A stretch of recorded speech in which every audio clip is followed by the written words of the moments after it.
It was a lot of. Oh, you don't want to go there because you have drama. I heard about your drama. No, I heard about your drama, and you mustn't edit this thing. You mustn't edit this thing. I heard about your drama. Yeah, but.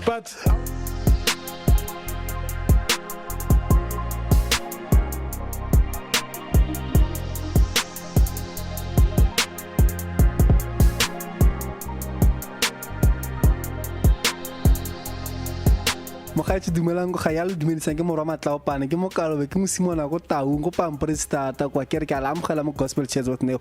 It's another great day, another episode of Gospel Chats with Neo, and we are going to force Loras. You know what they say about people of strength? They steal, they do all of these nasty things. Masina was hitting someone. They tackle people. Yeah, we tackle people that side. Yeah. Watch what you say. So we have to check if our equipment is still okay when we leave here. I'm with my brother here, brother Lungile Maduna. He's a drummer, a songwriter, a producer, the host of Drum Catalyst.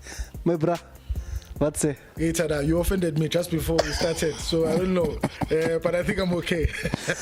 My brother, the Bible says, forgive us as we forgive those who trespass against us. It doesn't say that. It doesn't say that, but it's fine. We'll accept it. I forgave you actually before I came here. Yes. I thought about it. I was like, I think this guy needs my forgiveness. Yes. It's fine. You can say anything today. No, it's good, man. Before we get started, just greet our viewers, greet your fans, man. Hey, dumelang le kae. Hey, ngkhulumisa isisuthu. Hey, I'm happy to be here. Ngijabulile kakhulu ukubala. I've been looking forward to coming here and saying a couple of things. I don't know what questions they're going to ask, but I think it's going to be a lovely time just engaging. Yeah, just to engage and all that. Sure. Hey, man, You've played for Joyous. You've played for. Why are you laughing? Yeah. You've played for Mafigizolo. You've played for Judith. You've played for Brilliant Balloy. I'm just naming them as they come. Sure. You've done both secular and gospel. But then, at times I always want to ask the guys, like, are you guys saved?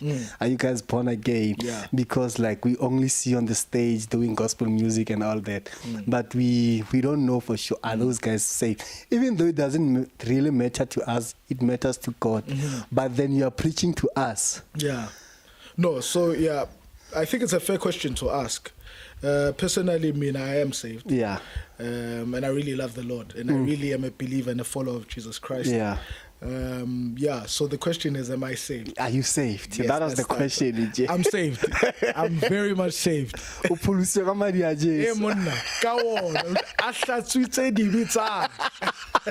No, but yeah, to be very honest, I'm very saved, and to the many people who might be following some of the things that I've been talking about, I'm very much a church boy. Always been. That's how I got into the music, because of church, Change Bible Church. Got there, started, playing there. That's where I got the opportunity to play. Even till this day, I play at Change Bible Church. Is it? Yeah. So even when I play my gigs, even after this shoot, I'm going to a choir rehearsal. So for me, it's not necessarily just about playing big stages. I believe in having our gifts, serving God first, and then serving the world. The world must get amarenza. Yeah. You're talking about serving God, and in most our generation, we are all about gigging, whether it's church or what. At church, we want to get that 2.5. I don't know if it's a standard price or what. We'll talk about that. Yes. We want to gig in church because this is how you make your living. You make your living. This is your bread and butter. But when you think, is this how you want to serve God? I mean, it's very debatable. I mean, someone say, yeah, dude, like your gift will make room for you. Your gift will make bread for you. Yes. I believe in musicians being paid. I really believe in musicians being paid. I'm being paid, but I think that has nothing to do with serving. So you can't put money and say, if you're getting paid, you're not serving. Or if you are not getting paid, then you're serving. because I mean it's an argument I've always had that even pastors get paid, and we all know that they are serving. You know, there's a service to the church, you know, but they do get salaries, you know, in churches, and musicians also. I believe that they should. If you ask me about ushers and other people, if they want salaries, they must talk about it. You know, they must come up and say it, you know, and say, hey man. They always bring that to, but why are not ushers being paid? Why are the worshippers not being paid? If I was an usher, I was gonna ask. I was gonna, you know, talk and present my case, you know, to say, hey man, I think I'd love to, you know, have a salary because of 1, 2, 3, 4, 5, you know, but I can't stand here and talk for ushers, you know, but I can talk for musicians because it is what I do. But I don't really believe that this notion that if you are getting paid, you're not serving is a right notion or a right way of looking at anything. You know, so if you go to a hospital and the doctor operates you, are they serving or are they really serving? But they are serving, because they saved your life, but you know, they're serving us, you know, as they do what they do. You know, so money is never a thing that we put in as part of the conversation when we talk about service. Because my chat, it's always within the Christian community or the gospel space where things will get sour when we talk about money. Yeah, and they shouldn't. Things mustn't be sour when we talk about money. Anyway, they mustn't be sour. Once Lungile says, "Funu 5,000," yeah, things must never be sour. You even daughter, don't come to church next week. You are suspended for 3 months and all that. No. I think we're being hypocrites. For me, money must never be sensitive anywhere. So whether it's in church or whatever platform, I say the same things in the gigs I play at. Uguti, when you're an artist and you book me for a gig, there's no way you must now start telling me, Uguti, I can't ask you about money. You know, or feel offended when I ask you about money, because now as an artist, you're having this conversation with, you know, a promoter, you're having the same conversation. And some of these promoters have been booking you for 5 years, but the day you decide, what you know, now I want to move from X amount to Y, you are talking to them about the money, and you don't expect them to be offended. Why must me, as a musician, when I talk to you about money, why do you want to get offended? Because in the same breath, you come to me and you tell me, you have to be at the airport at 5 a.m. in the morning. I'm not saying 5 a.m. I don't feel like waking up at 5. I come to the airport at 5 a.m. Why? Because it's part of my service to you. Your service to me is to make sure that you give me the money that I need to get. The one is Fumelananga. And if I feel ingane, I'm going to say, hey, bro, I think the money ingane. Can we take it up? Nothing wrong with that. I think this is a conversation or like it does really need, especially within the church, because that's where we are having most of the problem. And the same problem, it goes within the industry again. You find out what people are getting your 1.5 for a recording. And 1.5 is no longer the money.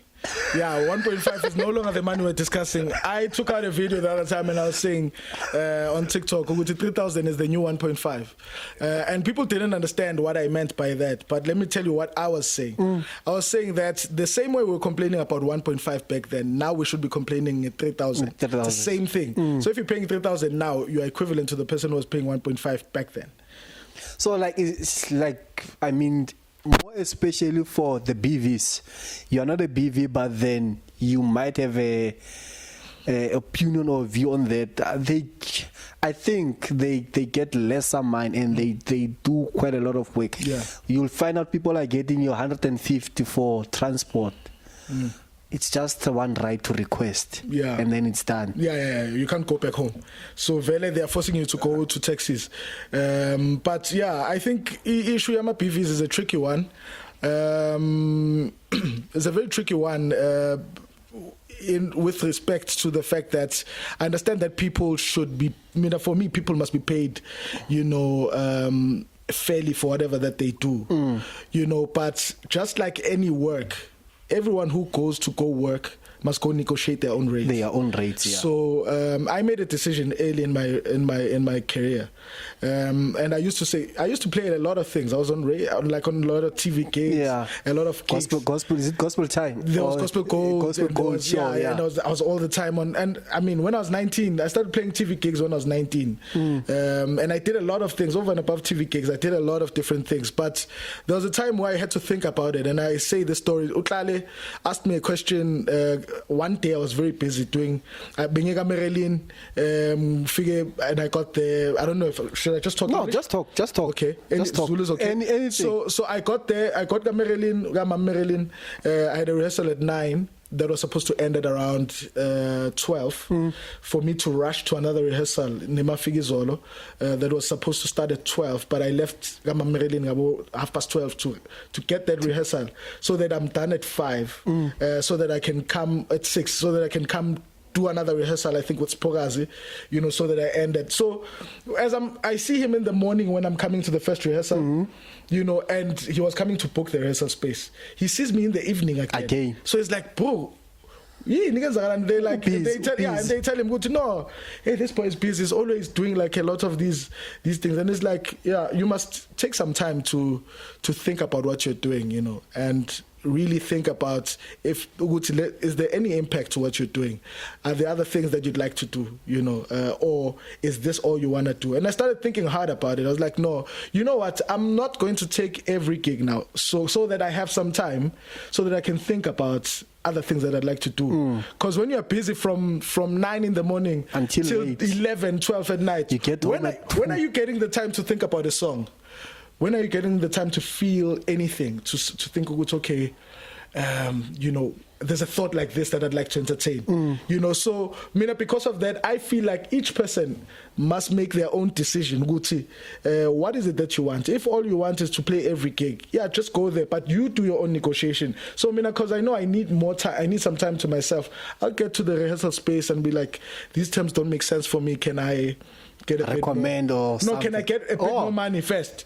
If you're saying I can't get a bit more money, then I have to think about it. Okay, so now you're asking for me to be available for 2 weeks and you can't give me more money. Then I'm like, no, I can't do the gig. But someone else will say yes to the same gig and then go out and complain. Is this where we are saying like people are two-faced? Because you'll find out like people are vocal on socials, but they go back and take the same gigs. It's the stomach. It goes. It's the stomach. When you're thinking with the stomach is trick. Can't run business with stomach. Stomach is not the way. So, but most people think like that because, again, we don't have the same pressures. You see, I have the advantage of at least I've got a family here in Gauteng. My mother is here. My mother has a house here. So I've got that advantage. But if you've got rent and you need 4,000 and someone says they're going to pay you 2,000 and you want 5,000, it's hard to say no because if I don't take that 2, then where do I go?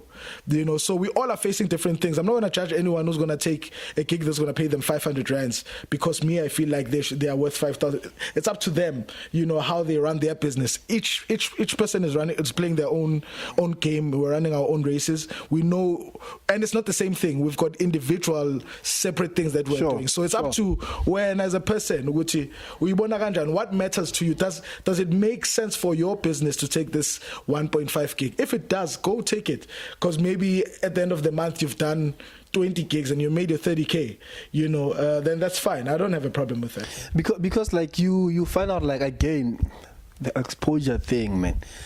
Does it work in everywhere? Exposure, like you're getting a gig and they're saying you're doing it for exposure. Yeah, well, people speak about it. I don't know if it works. For me, it's never worked. So I've never, from early in my career, I've never discussed exposure. Because I've always said to the artists I've worked with, it's like about Afro Cafe. Afro Cafe was not really paying. Yeah. Afro Cafe was paying like a stipend, like 700 or something to just go play those 2 songs, which is better than Abu Gospel Gold and all those things because people go play there for free and stuff like that. Yeah, it's the truth. I'm not trying to be spicy, but I'm just being honest.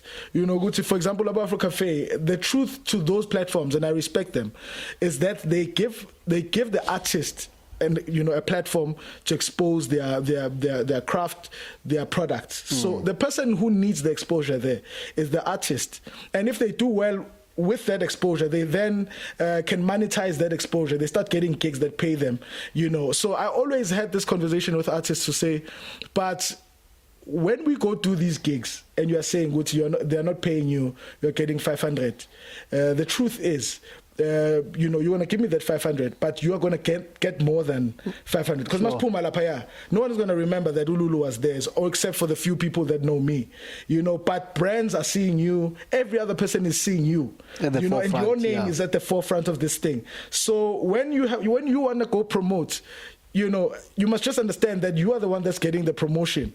I'm not getting any promotion. So exposure for me is not a thing you can tell me, because even if I support your thing, but it's really your thing. It's really your thing. The day popa wedwa. Yeah, when you start charging 200k, seslo ukuthi ngithi ngifuna 5,000, but you charge 500k, or ukuthi ngithi ngifuna 10,000, ukuthi ngithi ngifuna 15. But we built it together. Mosangisho, we started when you had nothing. Yeah. But the truth is, it's a hard conversation to have, to say, Guti, you want to give me 15, 20,000 because we built this thing together. Artists are not going to give you that, So I know Guti, exposure is not for me; it's for the artist, it's for the brand. So the brand must, foot the bill for the exposure, because someone is paying. Guti, now I'm taking less money. It means I'm subsidizing that gig. Sure. Yeah, that's what it means. For me to go, if I charge 5k and I get to a gig and I'm playing it for 500 because of exposure, it means I paid for that gig. For that gig, yeah. 4.5. Yeah, I subsidized your gig in 4.5. Yeah.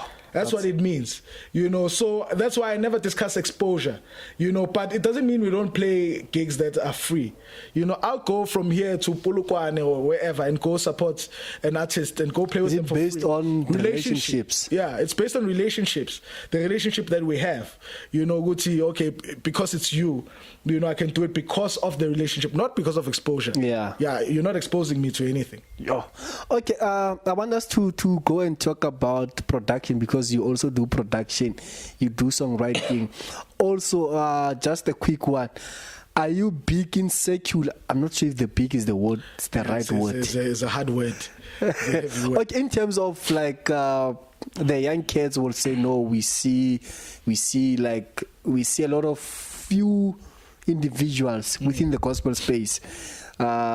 If it's Sabu's there, who's like, yes, we'll see you with Josephine most of the time. Yeah.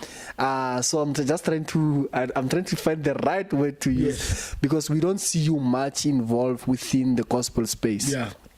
As far as drumming. Okay. So most of the things that I've done have always been on the secular space. I've done a lot of things in the secular space, and that's how I've managed to tour and do a lot of countries. It's mostly actually, to be honest, I don't think I've been outside of the continent with any production that was not that was a gospel thing. So all the things that have taken has been secular. It's just secular, yeah. So, and I mean, I've been now to 5 continents. I've been now to I think 30 countries. And most of those places I've been there more than once, and it's all because of secular music. But again, we started playing when most of these things were not, when we were not really about PR, and posting everything that you did. But I'm a poster, so most of the people that follow me on social media know that at some point I did a tour with Eddie Grant. We did a lot of things in Europe. In Europe, yeah. Now I work with Tandi, so we travel again quite a number of places. And so most of the things I play at or play on are not things that are recorded. So the reason why most people know most of the people who they know is because gospel, there's a lot of recordings. And I think it's a small circle again. I might be wrong. I think it's big. Is it big? I think it's... I mean, like you... If a project like Joseph, like Joseph Wotsamang. If the project like Tabet, the team. Minus the people that are yes. Yeah.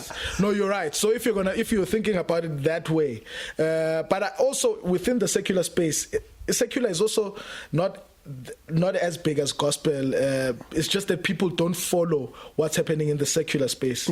So because we don't have DVD recordings in secular things, so if we had DVD recordings, you'd be seeing a lot of common faces with, oh, these guys always work together. Yeah. Those ones always work together. Those ones always work together. But I think to be fair, secular, it's very easy to find people who are, who cross-pollinate quite a bit. Sure. Where you find this one working with, I mean, just this weekend I'm going to be working with Sylvester Mazinyana, and I had not worked with him before. I only worked with him because we played together with Judith last week, and he liked the vibes, and now he's booked me for his own gig, So, but there's a lot of that go secular because I think there's too many gigs happening. Then it's quick. Hey man, they just have to know if you're good. Go secular. They don't it's have not to about worry. buying the face. No, they don't have to worry about all of those things. Yabo ngoba go secular akunakuthi hey usonta kuphi wenzani yabo, none of that go secular. Secular is can we handle his energy when he's here? That's the biggest thing ukuthi mhlawumbe uthukana kakhulu and mhlawumbe uthanda utshwala kakhulu and yabo, it's just those things that they're looking at go secular, but they're easy going, so you could meet people at the gig. Like that gig I was doing with Judith, I met them on stage, all of them. I mean, I knew them, but I mean... You've never played with them, yeah. The music, yeah. I never played with Carlo. I'd never played with Mazinyan. That was the first time, and we met Ebutuana properly to say, okay, cool. So, Zhamba Kanjani Lingom. So, which one? This one, that one, boom. And then we did the gig. So, it's as easy going, go secular. Gospel, you will need me for 2 weeks to come and be available, and we practice and we make sure... And there's nothing wrong with that again. But I'm saying the chances are those are the reasons why you will see the same faces. Also because if gospel is highly arranged, so it's not an easy thing to just go in slangane stage. Yeah, it's not an easy thing. It's good secular. As long as I've heard the song on radio, chances are it's along those lines. They might have changed here and there, and then you are talking about the gospel being highly arranged. The past few weeks, there's been a debate. My God, the Sia one. Yes, the Sia one. The Sia one where he spoke about us not trying to check too many stuff from the Americans. And then Becky came through. He spoke about the same thing now. Avumela no Sia. It was in reference. They got attacked. Yeah, it was in reference to what was happening within the summers, especially McCarthy's song. Yeah, I think you could hear Kaya's sound from that arrangement. I just want to take your mind or your view on that in terms of production, arranging, and all that. Whew. It's a tricky question. I think I want to get the exact question you're asking. You're asking your view in terms of the arrangements. You spoke about our songs being highly arranged. Yes. If you can listen to New Dawn by Kaya, it's arranged. Yes, you can hear those arrangements. You don't just walk up for the kid. You don't. If you listen, there's someone who also makes like simplicity. If you listen to Busi's arrangements, they are simple. They are just easy going. You can jump on. So just take us through everything there. So basically, you want me to say my view. Your view in terms of the arrangement, the production, what goes through everything and all that. I think again, I posted something recently, and I think is for me the best response to what you're asking me. There's absolutely no right or wrong way of doing music. Music is art. Sure. So you can never dictate to an artist how they need to express themselves in art. Having said that, if you were asking me my vibe, the vibe I like, and it's very clear, and I always say it, when I made a decision as a young drummer, I think when I was around 18, 19, and Chops was serious then. Chops were very serious, and the people that know me early can attest to the fact that I was a Dave Werkel fan. So I checked Chops heavy when I was young. Back then, yeah. When I was younger, like a lot. I spent a lot of hours practicing, and I was really about chops, and I don't know what came to me, and I started thinking about it, but as an artist, is this the voice that I want to take out? And it felt like, I was not being honest when I was playing all those things. I did not feel that the song needed that, So because of that, then I took a decision, which I'm going to start now researching and learning from people who played less, but were able to do more. So like Ricky Lawson played with Michael Jackson, all those big records. Played with BB Winans, all those, like that DVD, BB Winans, Babyface, And I was like, when I heard that thing, I was like, man, here's this thing. This is the sound I'm going for. So if you ask me about preference, I prefer that sound. I prefer the clean sound. Empty. I'm thinking about Bafana. I'm thinking about Themba Masina. Me, that's the one I prefer, and it's not a secret. Everyone knows it. Yeah. That I prefer that sound. I prefer the radio sound. I prefer the sound, that we hear when we hear records and when we hear hits. And I've always asked the question, Wuti, but to be honest, which song, which hit song on radio can you point me to that has chops? When I say chops, from any chop, show me any big selling song that has chops. I'm trying to think while while we're at it. I don't want to talk about artists, but if you can find it, just let me know which is seriously heavy on chops. So when I saw that thing, I was like, no, you know what? I think I prefer this other sound. And I'm not saying that people are wrong to doing any sound. So if you really like to chop, that's your thing, as an artist, you've got the right. I've got a problem with people who are going to say that is wrong. So if you're going to say that when people chop, it is wrong, I've got a problem with that statement. As much as I'm going to have a problem with anyone who's going to say I'm wrong for my view. It's my view. If you think I'm wrong, what's on your mind? This is what's on your mind. This is what's on my mind, yeah. But I think I don't know, but the young kids, I might be wrong again. We are focusing on chopping and all that, and there's something that Pastor Jabu once said when he was here. He said, like, it's not about what you can do, but then what the sound where you can just bring it together and make it one thing, collaborative. And it comes back to manhood. Like in SA, especially within the gospel space, we don't have much in terms of the collaborations. Even if you can check top 20 albums or music, we have just few in terms of collaborations. So you're asking about collaborations. Sure. What's my view about collaborations? I'm a fan of collaborations. I believe in collaborations, and you are right. I don't think there's a lot of, especially in the gospel space, enough collaborations happening. I think we see them a lot on secular, like hip hop. Yeah, you see, Amapiano even worse. Amapiano is worse. Yeah, even producers are collaborating. Amapiano. So I think gospel can do better, but I think we're moving towards that. I think the only way we can get there is for younger musicians to really emerge. When younger musicians emerge, I think you'll see a lot more of that.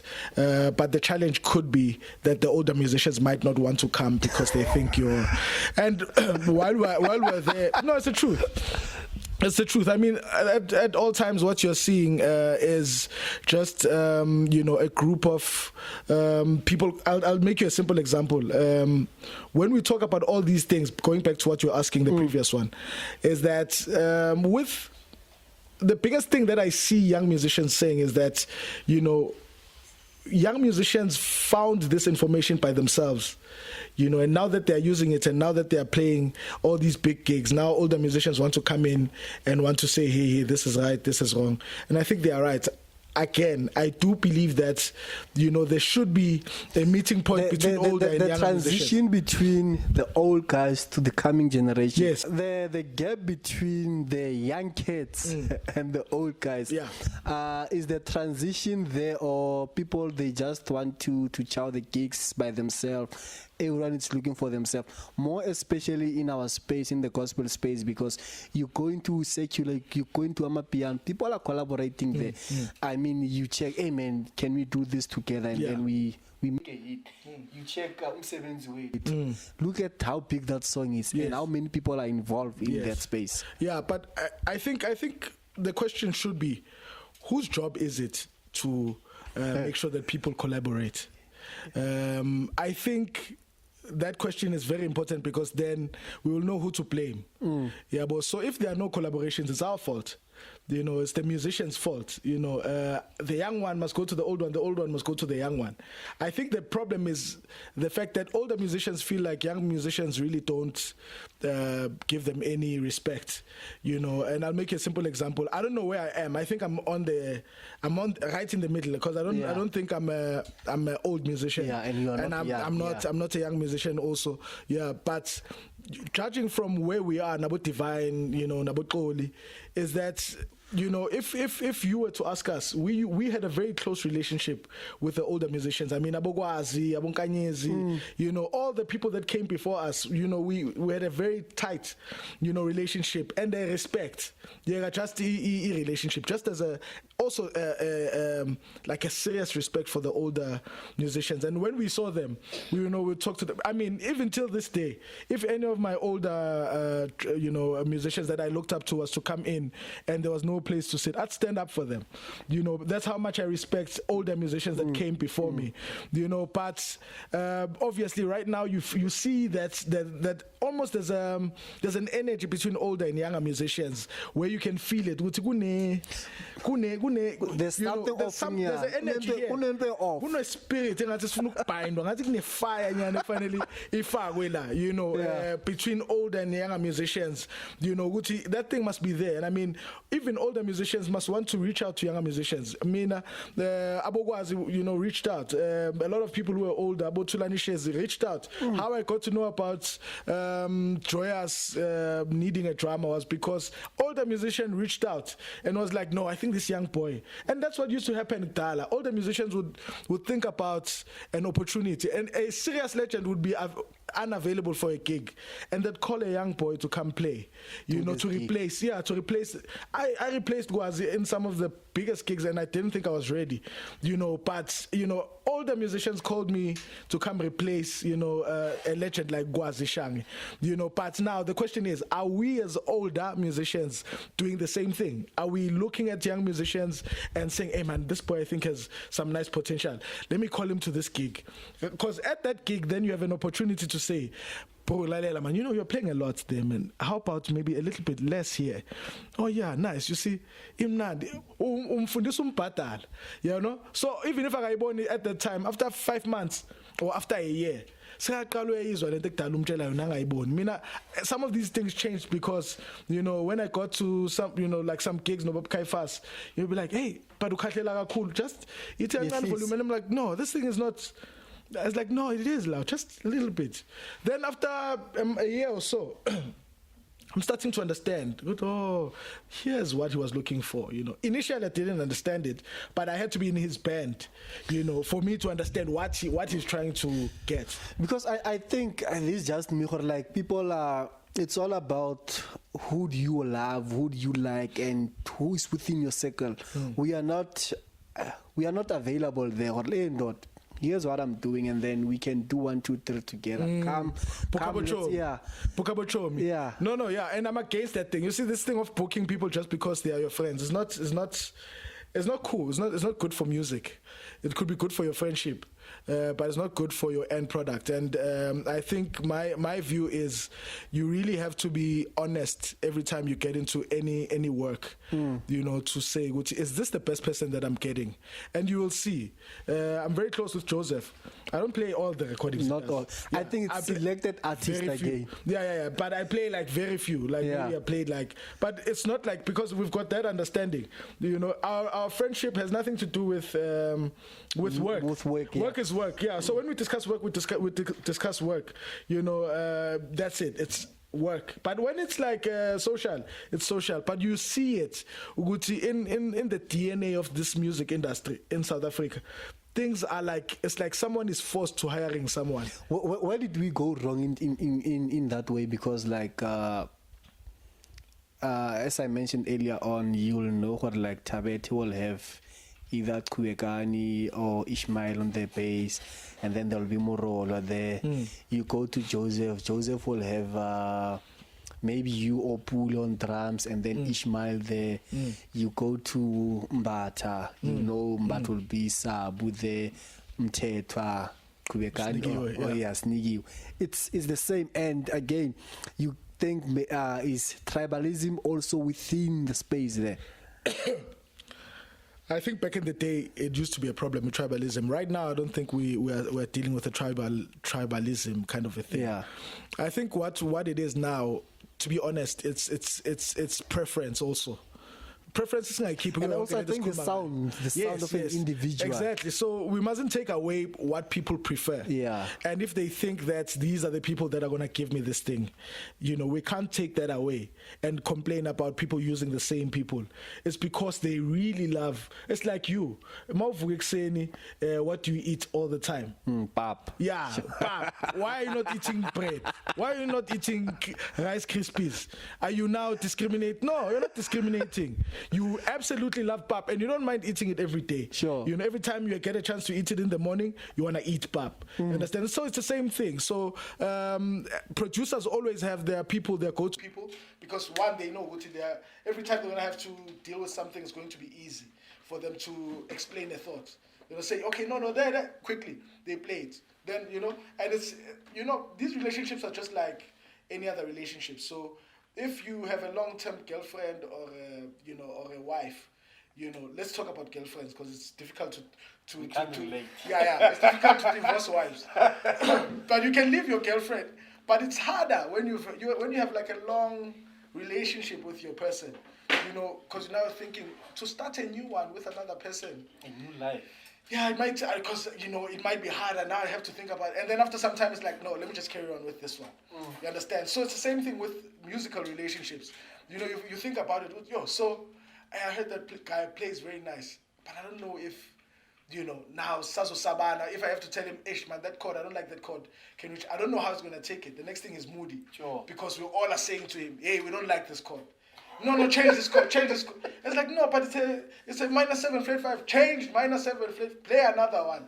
And now he's offended. Now the whole energy is, down, yeah. So part of the reason why people select the people they select is also for ease of work, because they know we only have a week to do this thing, so there's no time to be nursing each other's feelings. I'd rather go with this one because I know this one I can tell him quickly. The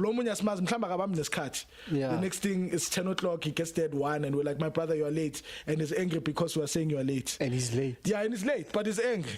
So it's like, so let me just go with my old people that I normally book because, they understand. If I'm gonna call them out, they're not gonna be, childish about it. So the open industry thing doesn't necessarily work. It's not easy, but it works. It works. It's something we should aspire to achieve. We should really aspire to be looking at the industry and building relationships with more people. The people that you are working with right now, you were not born with them. You learn them and you discover them along the way. So the problem is thinking that you have everyone that you'll need, ever need. So just carry on, make new relationships with other musicians. Maybe, later you'll find, the right gig now to have them. Like, how I got the Judith gig, Carlo called me, and we had never worked together, but how he called me was, I called him to Drum Catalyst, and we spoke. The conversation was nice, but he knows we've been meeting each other at gigs. Yeah. So he had been hearing me, but because the energy worked out, good Drum Catalyst, it was easier for him now to say, okay, no, cool, maybe let me call Lulu. Easy as that. It's just about building relationships. If you can build them, then it makes it easy for the next person to even consider you. Sure, because at least the one part is done. Now we have to learn the music. Yeah. Let's talk about Drum Catalyst. Okay. You've been mentioning. I think you started it during the COVID time. Yeah.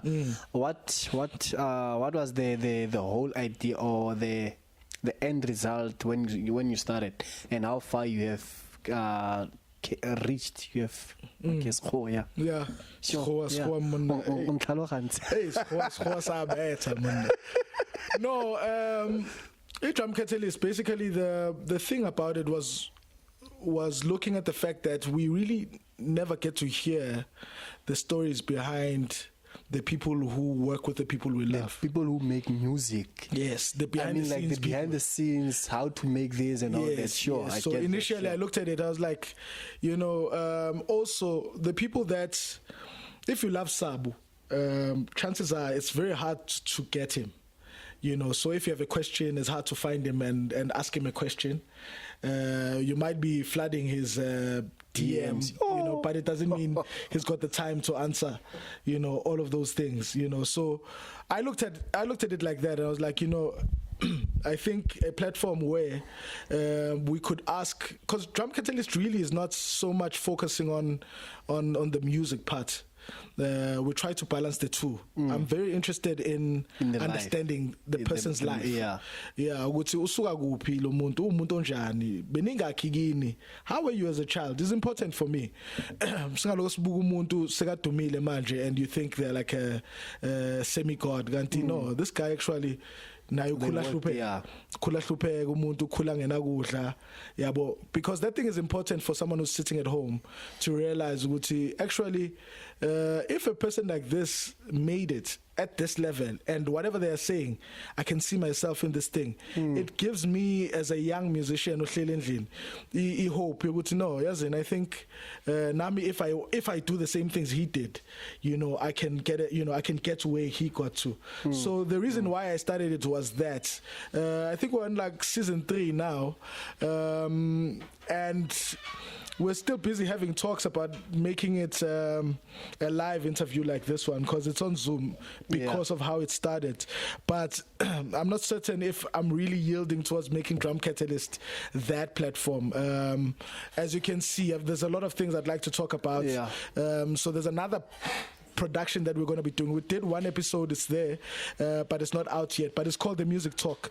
So The Music Talk is going to be talking about the things that are wrong in the industry and how to fix them. So that's how the Drum Catalyst started, and what's the plans now going forward with it?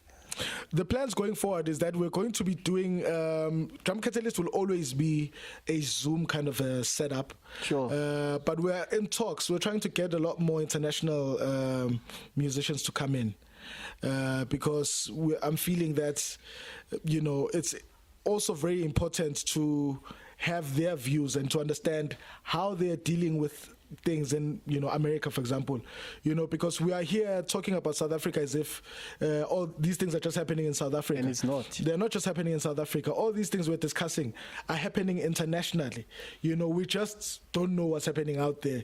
We think all these things are just here. So the only way we can realize if it is like that is when we get them to come here and understand okay, so how much are you being paid, so when we get to know those things. And at least last year we got to interview Joshua Mayfield. Sure, yes, we got Joshua in, and we're still going to be trying to get a lot more because we believe that a community among musicians should be an international community. You should know everybody around the world who's doing what you're doing, so that we learn, so that we save each other time. You don't have to it doesn't have to take you 20 years to learn what took me 20 years. If it can take you 2 years, even better. But let's cut the time, and how we cut the time is by getting more people involved. And the more we have conversation is the more we'll cut the time. Is our blueprint based on what the UKs are doing?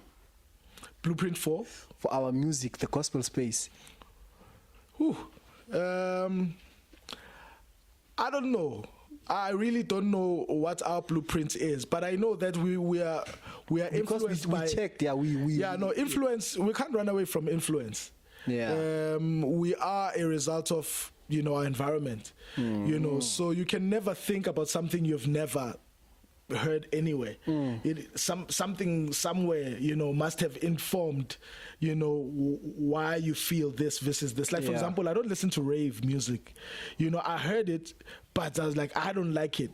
Well, I like it for people who like it, but it's not for something you. It's not for. I won't listen to it at any point.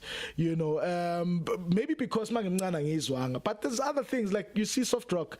I didn't really hear it growing up, but when I was older, I was like, this thing sounds nice. It resonates with me. Therefore, I go with it. So, but I really don't think that there is a blueprint. I think people are, it's art again. People are just looking at what works. They're looking at, what's out there, and they're building their own picture. They're painting their own picture with what they are seeing.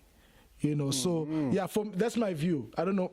Each producer might have their own blueprint, but I don't think that there is a blueprint that we're following. Yeah, because like I'm also thinking in terms of like songwriting, especially in SA, a hymn can hit numbers. Sure, you'll write a beautiful song, but then you'll struggle to hit the market or to get those numbers. And fairly so, because you must remember what makes a hymn big. The writers of hymns were very brilliant. Most of them understood theology. Well, I heard another thing that I'm not going to get into now, where they were discussing Busi's songs or something. It was a lot of. Oh, you don't want to go there because you have drama. I heard about your drama. No, I heard about your drama, and you mustn't edit this thing. You mustn't edit this thing. I heard about your drama. Yeah, but I was saying that to say, and I mean obviously that's a Joseph production. Yeah, and I mean Nabubusi, I follow them quite a bit. But to be honest, I've not really studied and like the music. I've not listened to the lyrics to hear what the people are saying. But yeah, I heard about the dream thing, and I asked it when I heard, because I heard it the first time. I was like, this dream thing sounds like a story, But obviously, when you understand production, you understand. And I mean, pastors do it all the time, and you don't hear people saying what. I don't know what she said in the thing, for me to have a view about it, about that whole thing. But let me go back to my question. Yeah, let me go back to your question. Don't worry, you can own that question. Go my question. When your question is about a hymn, and I'm saying that the thing that makes a hymn work is the fact that it's built on one theology. Two, it's built on nostalgia. Those songs, hymn. Sometimes you like it because your grandmother used to sing the song, and you love that song because it reminds you of your grandmother. Sure. Any artist who's gonna come and sing that song, you think about, wow, my grandmother, used to love this song, So and every other. Hymn that is out there, the strength of it most of the time is it's well written, but also it's got the nostalgia, which when I write a song and I say Sinengaba, there's no nostalgia to it, so it has to work much harder to get to people's heart, because there's no I kumbuz muntu anything ngoba ayihlangene na anything that somebody knows, and now you could question it. Uguti, what's the theological thing to it? Maybe ikona, maybe ayiko. Maybe I heard someone write something about Sinengaba and what, because I mean it also had its own criticisms. That it's just 2 lines. But it's powerful. Powerful, yeah.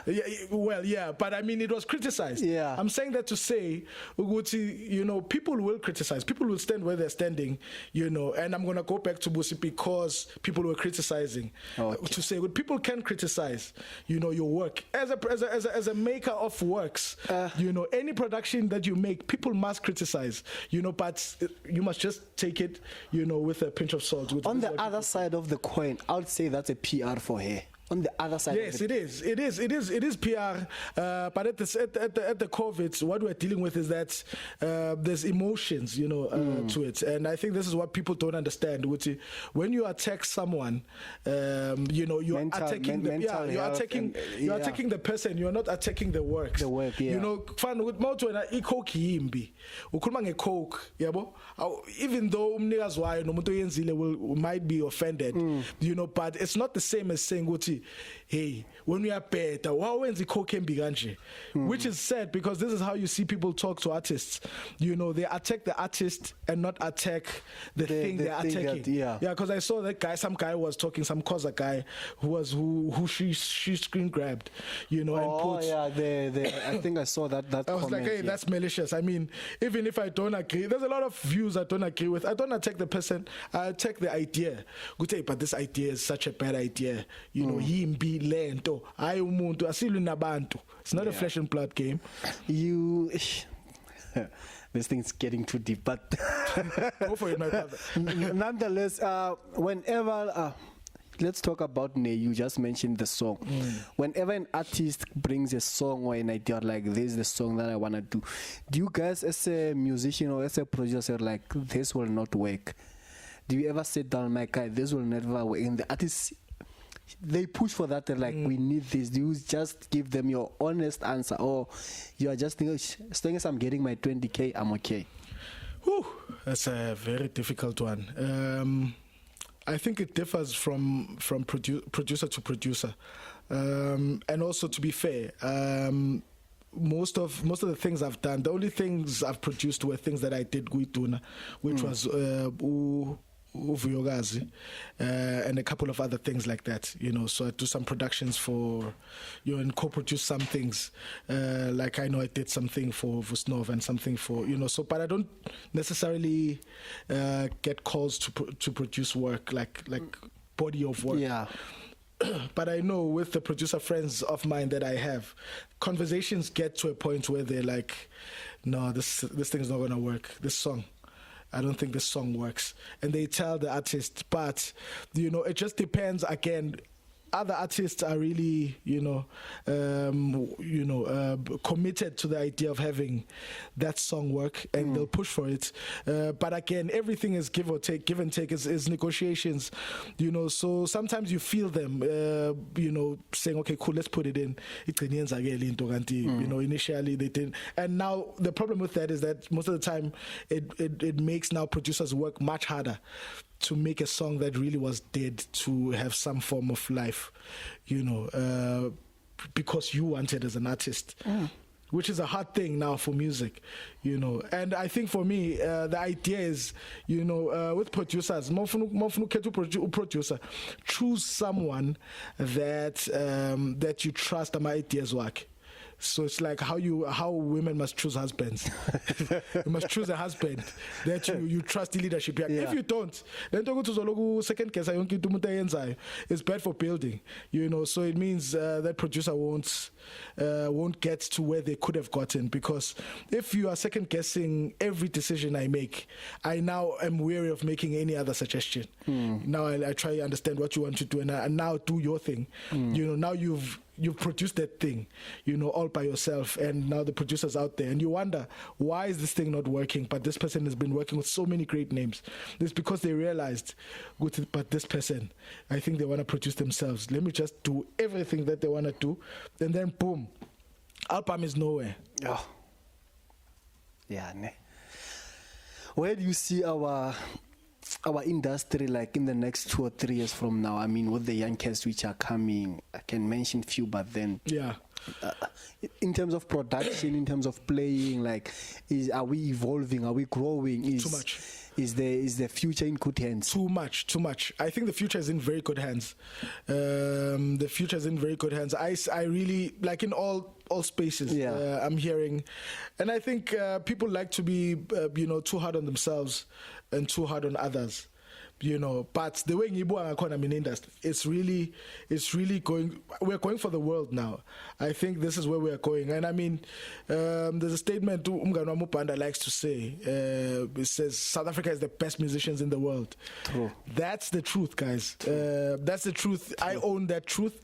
I own the truth with him. I've gone to, and I've said it. We've played in a lot of different places, and it's not to say that when we get there, people can't play. People are playing, but I'm saying even when we get there, people are hearing what we're doing, and I mean they're in awe. It's not like we're going there to play we're going there as groupies to play for people that we look up to. We get there and they themselves hear what we're doing, and they've got serious respect, for the things that we are taking to the world, and so looking at what the country is really generating now as far as artists, I mean, I'm liking everything I'm seeing on social media now. Someone who's you can hear the thinking, and you hear them play at gigs. I was at Tange, the last many musicians I didn't know kicking it at the highest level. So right now, I think South African music is going very far. Gospel, Yonki, Tomapi, and everything in South Africa is really going far. But we still need the merger between young and older musicians, because if we can have that, then there'll be a basis, and advice sometimes. I think the older musicians can give advice, because I've learned a lot of things from just talking to older musicians. But something that happened in the 80s, I'm like, man, this is like dope. And I think about it, and when I see it now in the 2000s, it makes sense. Singing his position, as simple as that. But do you ever take initiative, or like, I'm gonna do this? There are those young kids that I'm saying, boys, this is how we are doing it, or you are just like, it's just an idea. Well, I try here and there. Initially, I had a class called Rudiments with Lulu, so I've always had the thing of imparting certain things to people, but also in the same breath, I always try to respond to many people who try to get me on social media or give me a call. I do give advice. So if someone says, hey man, so how do you deal with a thing like this? I do give that. What I can't give really is the time. I can't sit with you and you come to my house every week, and I teach you something every, I also never went to anyone to learn those things. Okay. So I believe that you don't need that from me to become, great. You just, all you might need is just a word. It's just for me to say, hey man, I saw you play that gig. I think I would have done this differently. I'm not saying what you did was wrong. That's wrong, sure. I'm saying I would have done this differently because of 1, 2, 3, and then you can take it or leave it. It's just advice from me. But I do have those sessions, with people who ask. If someone asks me, because I also believe in the fact that I can't just go to anyone and just give them my opinion. You see, so I can't just go look at someone playing on TV and now post, or go to them, like take the phone, like, bro, you see that role you played there? I think it was long. No, I don't believe in doing things like that, But if we have a relationship, then I can do that because you know my heart. You understand? Yeah. You understand? There's no malicious. I'm not being malicious. I'm trying to give you something that can help you. But if I post it, or if I give you a call, and guys on phone for the past year, now I want to take a call. I'm like, hey, Gunjan, sharp. Hey, man, hey, listen, I was listening to the awards. Hey, but there, my cards, you guys played too much. I mean, how else is the person supposed to take it? Even if what you're trying to say was going to build them, but how must they take it? When the approach is like that. Also, like, I don't know, but then it seems like I'm not sure how honest we are with each other in terms of the play and all that, but then we don't have that constructive criticism. Yeah. We are more pushing about the retweets, we are pushing about the likes and unnecessary comments. Yes. Whereas I can just, hey man, like what you're saying, like, this is how you should have done this, and for us to grow, this is how we should do. Yes, but you must first, before you tell me what I could have done differently, at some point, you must have at least greeted me. Yeah. You must have sat down like this. Sure. You've invited me to your space. Now I'm here in your space, and we are collaborating, and we're talking. We're having a conversation. So one day when you now give me a call and say, "Hey man, Maduna, you know, I heard that you did 1, 2, 3, 4, 5. So I'm trying to find out, you know, it's at least I can give you a chance, because we have had some conversation. You know, it's unlike a person who's never seen you, you've never even sat down to have a cup of coffee, a cup of anything. Sure. You know, now this person now wants to call me and say, "Hey, Wednesday 1, 2, 3." Obviously, my response is going to be, "So when again?" Yeah. You understand? Because you've never spoken to me, you know, about anything in my life. I've never done anything good. I saw that thing. Hey, well, congratulations, man. Sure. I saw that gig that you did with man, but I really loved it. You know, if you've never done that, you know, you can't tell me about the wrong thing I'm doing. Yeah. No, that's true. But before we close it off, man, the idols, South African idols, the sound is always great. The production is always great on TV, not at the live when you are there now. But you go to your crowns or complain about the sound or like it was bad and all that. The summers, yo. Okay, yeah. Am I being spicy? I'm just spicy. Yes. What's happening there? Like, why can't we be as consistent as the idols are? My brother, I think we must find the idols people, and they must explain to us, guys, what are you doing that these guys are not doing? But again, I think, to be honest, it really should be homework awards, right?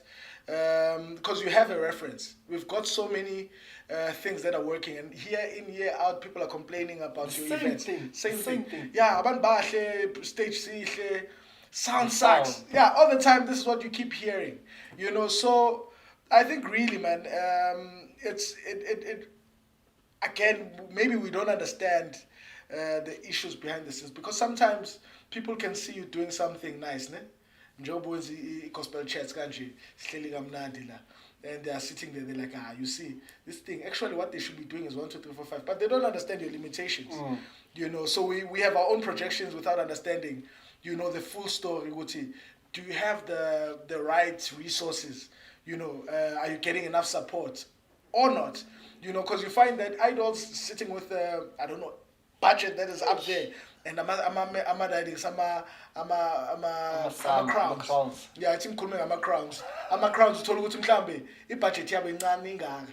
But because, you know, we've got a reference, we expect them to hit it at that level. So it's a number of things. We really don't know what the issue is. Maybe if we understood, you know, their issues, maybe we'd be able to know you know, and now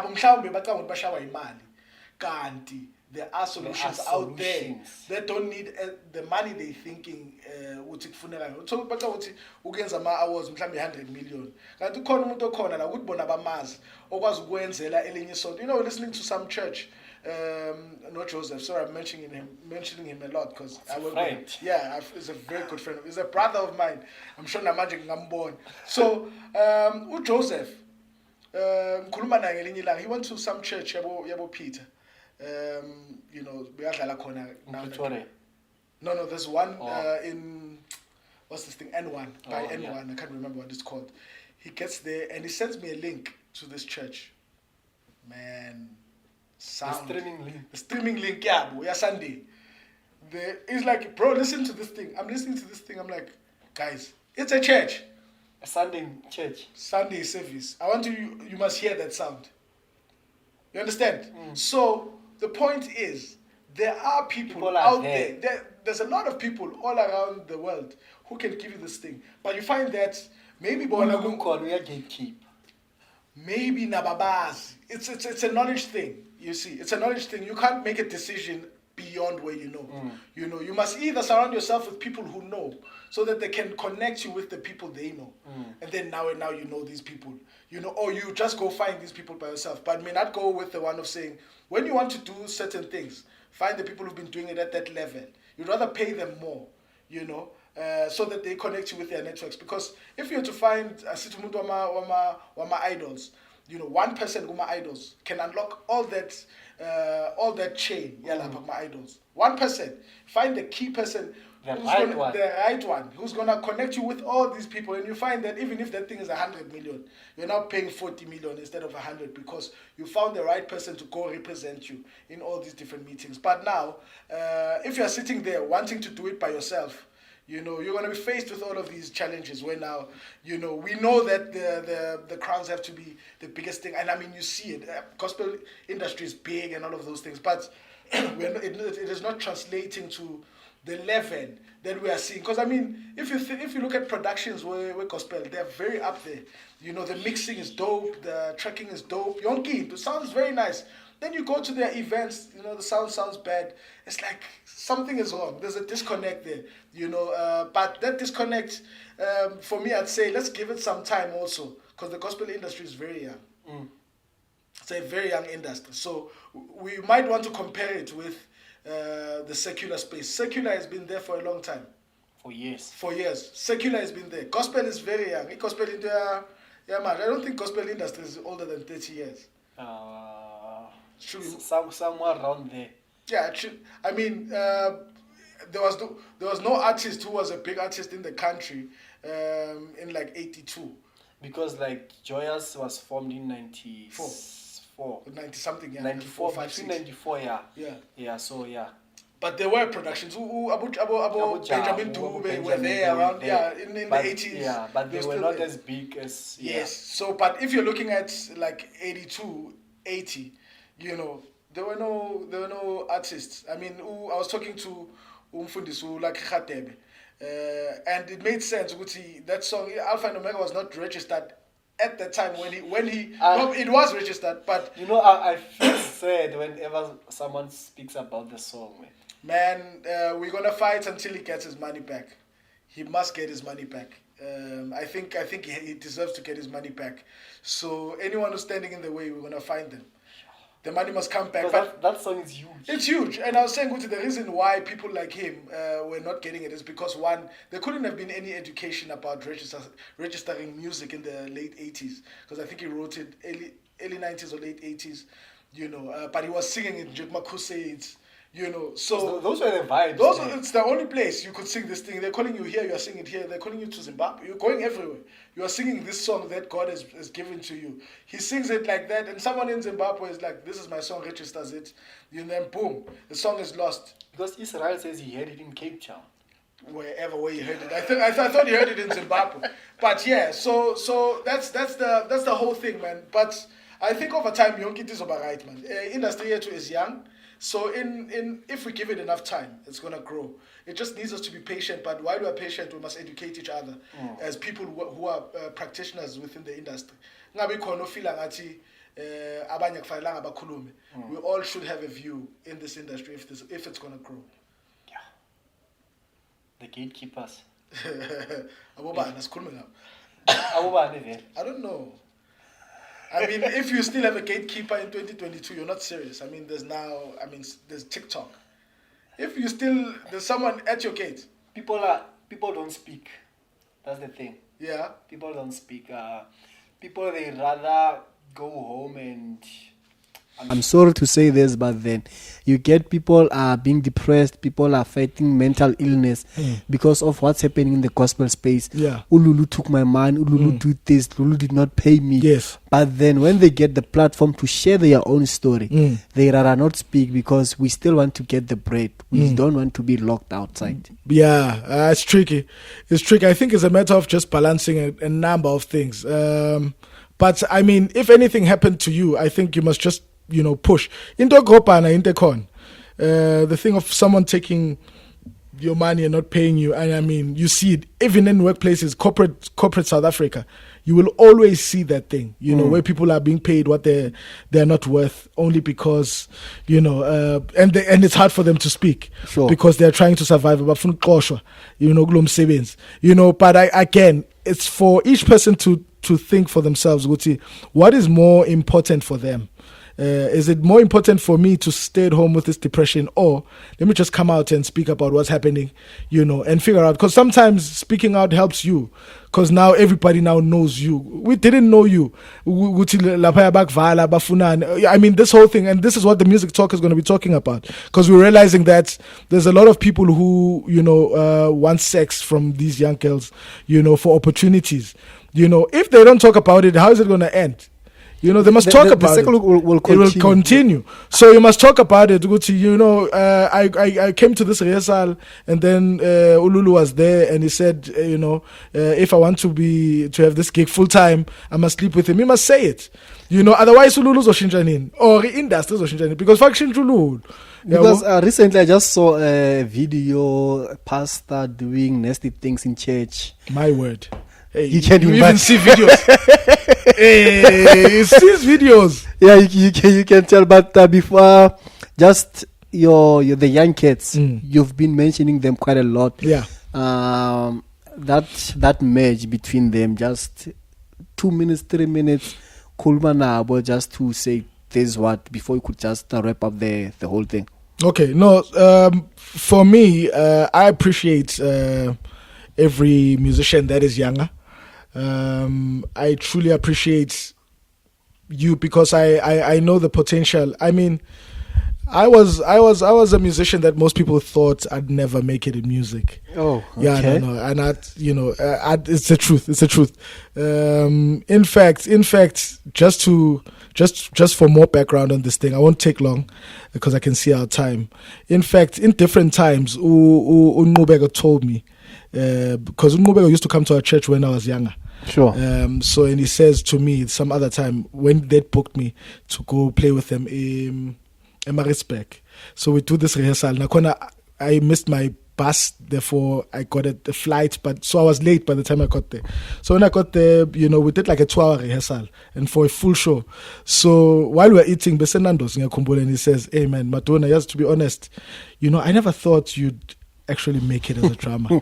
I thought, and he tells me we got into the car, which him was Fiso Kanyile, yeah, no Sbu Teles,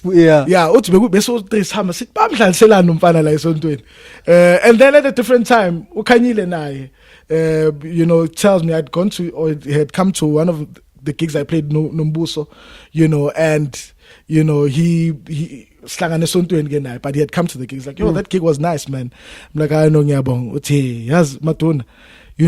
I never thought you were going to play drums like professionally. Yeah. It was me, Edmubego, Sbu, and then Sbu. We had a gig. Same thing. We got to a gig in somewhere 4 ways or something. Corporate gig. So they were playing, or we were playing before them. So we played the gig, we were finished, and then this guy, and then he comes after the gig. It's the same thing. So I'm saying this to say, Guti, I connect with younger musicians because I understand, Guti, most people can really misunderstand younger musicians because many people didn't think I was going to be able to play professionally. So all that backlash, all that thing, just take it positively, man. If someone says something negatively to you, just take it. When I work on your thing, when I get in, push your hours there, do your rudiments. If other people are there and they're trying to show you, go, find as much information, and see how far you can go with this thing. Yeah. Hey man, thank you for coming through. I think this was one of those open-minded conversation that we had, which is what I always advocate for. I truly appreciate your time to come here on the Yellow Couch. Thank you. This couch is being blessed by many people. Thank you for the invite. I really appreciate it. No go lebogang. Nna morama tlaopane mo kalobe nne wa ga mo diapula mosimana go tau. I'll see you on the next episode. Please don't forget to subscribe, to like and comment and share with other kids. Cheers.